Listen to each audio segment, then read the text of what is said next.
आज हम लोग बरारी में संतानंद महाराज जी के जो भूमि पूजन का कार्यक्रम था उसमें पधारे हैं और सभी सम्मिलित भी हुए और बाबा के सानिध्य में हम लोगों को आशीर्वाद भी मिला है। अ, मेरा हम अपना परिचय भी दे देते हैं। मेरा नाम मनोरंजन कुमार पाल है, पूर्व भाजपा अध्यक्ष बरारी।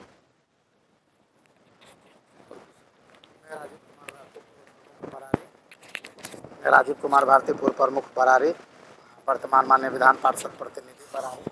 बाबा शांतानंद जी के आशीर्वाद से हम सभी लोग प्रगति और उन्नति के मार्ग पर हैं और आज हमारे बाबा का भी दर्शन हुआ और बाबा के दरबार में हम लोगों का जो मंदिर का निर्माण होना उसके लिए सुखदेव चाचा जी के द्वारा जो भूमि दी गई थी उसका भूमि पूजन हुआ, अच्छे से पूजा पाठ संपन्न हुआ। हम अपने मुखारबिंद से तहे दिल से सभी का शुक्रिया अदा करते हैं और तमाम सभी लोगों का जो सभी लोग बाबा के अनुयायी हैं, बाबा को मानने वाले लोगों हैं, सबों का दिल से आभार। इस पुण्य के कार्य में हम सबों की सहभागिता हुई है। मैं हेमंत कुमार चौहान, भाजपा उपाध्यक्ष बरारी।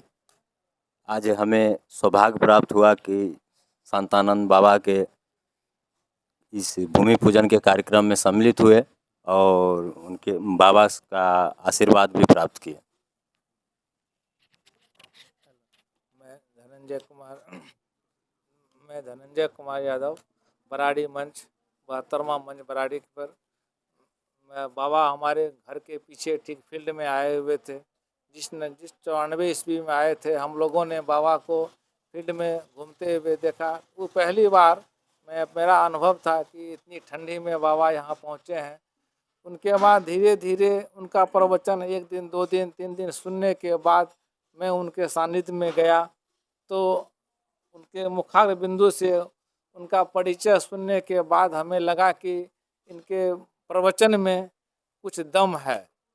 वो हर तरह की भाषा का प्रयोग करते हैं, क्लिष्ट भाषा का प्रयोग करते हुए फिर उस भाषा को तोड़ करके समझाते भी थे। तो धीरे धीरे उनकी प्रवचन सुनते सुनते मैं भी उनके आदी हो गया। तत्पश्चात इस मंच पर पूर्व मेरे पिताजी श्री बालकृष्ण प्रसाद यादव जी मंच संचालक क्या करते थे, उनके सानिध्य में रहते रहते हम लोगों ने भी उनके पीछे पीछे उनके कार्य को देखते हुए बाबा के अनुयायी बने। और तत्पश्चात इस धीरे धीरे ये 30 वर्षों के ये 30वां बाबा का ये 30वां विदाई समारोह मनाया जाता है। इस बार मनाया जाएगा और इस बार ये 30वां विदाई समारोह में बाबा के द्वारा हमारे नाना के द्वारा दिए गए जमीन पर भूमि पूजन और शिलान्यास बाबा के उत्तराधिकारी स्वामी संजय संयमी जी आए और उसका हवन प्रज्वलित कर और शिलान्यास का कार्यक्रम कल किए हैं।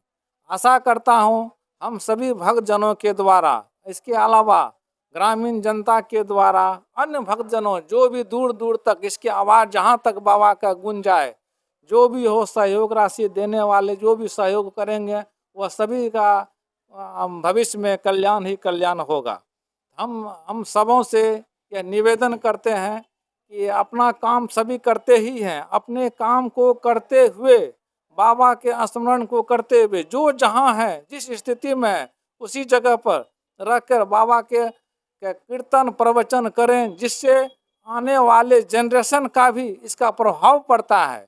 जैसे हम लोग करेंगे हमारे नीचे के भविष्य के बच्चे भी वह देखते देखते उस प्रवृत्ति को और मुखाग्र होते हैं। अन्यथा अगर हम लोग छोड़ देंगे तो वह पीछे वाले जनरेशन भी धीरे धीरे उससे दूर होते चले जाते हैं।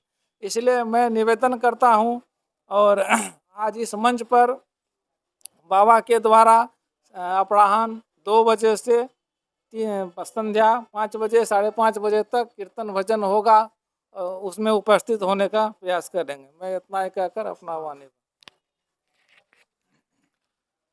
मैं मंजय कुमार यादव, मैं एक शिक्षक हूँ और स्वर्गीय संजय कुमार सिंह हमारे शिक्षक साथी ही नहीं बल्कि हमारे भैया भी थे वो।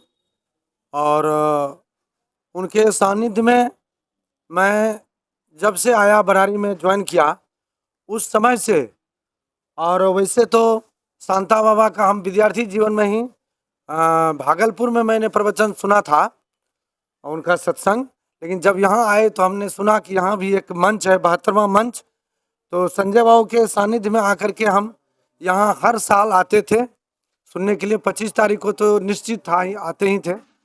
लेकिन जब हमारे शिक्षक साथी के पिताजी बालकृष्ण बाबू का देहांत हुआ तो उसी कार्यक्रम में, उनके कार्यक्रम में जब हम दिवरा गए तो संजीवनी बाबा का जब हम प्रवचन हमने सुना तो हमको बहुत अच्छा लगा। वैसे तो सत्संग करता बहुत होते हैं, प्रवचन करता बहुत होते हैं, लेकिन तत्व ज्ञान जो होता है वास्तव में, जो माने वास्तव में लोगों को ज्ञान चाहिए। संजीवनी बाबा का प्रवचन सुन करके हम बहुत भाव विभोर हो गए थे कि वास्तव में जो ज्ञान होना चाहिए बाबा ने हम लोगों के सामने परोसा। और कल भी मैं यहाँ आना चाहता था लेकिन हम लोगों को नियुक्ति पत्र मिल रहा था जिसके चलते मैं नहीं आ सका। और आज मैं उपस्थित हूँ बाबा का प्रवचन सुनने के लिए और पहले आ चुका हूँ, सोचे बाबा से कुछ बात करेंगे। और मैं इस समय के लिए आज मैं यहाँ जो उपस्थित हूँ मैं अपने आप को अहोभाग्य समझता हूँ, क्योंकि आध्यात्मिक समय जो होता है बहुत ही मूल्यवान होता है। इस बात मैं इतना ही कह करके अपने वाणी को विराम।